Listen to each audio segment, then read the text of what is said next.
Welcome back to Finding Myself One Adventure at a Time, where I share the highs, lows, and everything in between of solo travel. Today is day 13 of 93, so let's get into it. It's finally the day we've all been waiting for, the much anticipated Acatenango volcano hike. Started the day off at 7 a.m. meeting at Tropicana Hostel, who I did my tour with. Signed in, got breakfast, made some friends, and then prepped for the hike by making sure I had everything I need and renting everything that I didn't have. They give you your lunch and 4 liters of water that you have to bring up the mountain, and I decided to book a porter, which is someone that will carry your bag to base camp for you for an additional charge because, I don't know, I just thought it was worth it. Then they crammed us all into a shuttle for an hour to get to the starting point of the hike. They really packed us in there. We had like 45 people in our group, which is kind of a lot. The first 20 minutes of the hike are pretty easy, but then it just changes and it's all uphill for 6 hours. It's pretty intense. We did take a lot of breaks, which was nice. We only walked for like 30 to 45 minutes before breaking for 5 to 10, except longer for lunch. And you really do feel it in your body and your lungs, so the breaks are necessary. The only annoying thing about the breaks are that you get so hot when you're walking, and then when you pause you are cold because the higher up the mountain you go it's just chillier,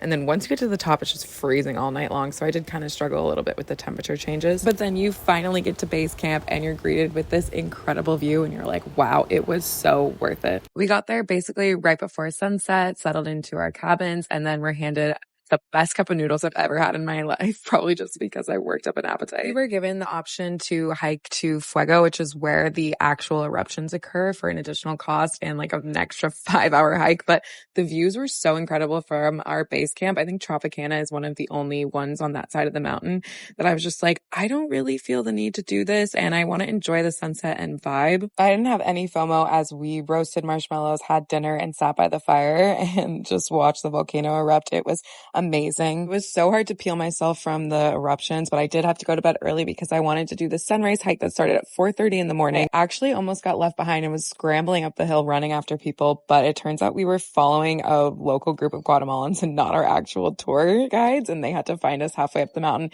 It all worked out, but they were a little concerned. After watching the most epic sunrise of my life, we went back to base camp, had a little bit of breakfast, and then quite literally ran down the hill. Once we got to the bottom, they gave out awards for everyone that went to Fuego because it is hard work, and I didn't do it, but I was happy to celebrate them. And that was the hike. Follow for more of my travel adventures.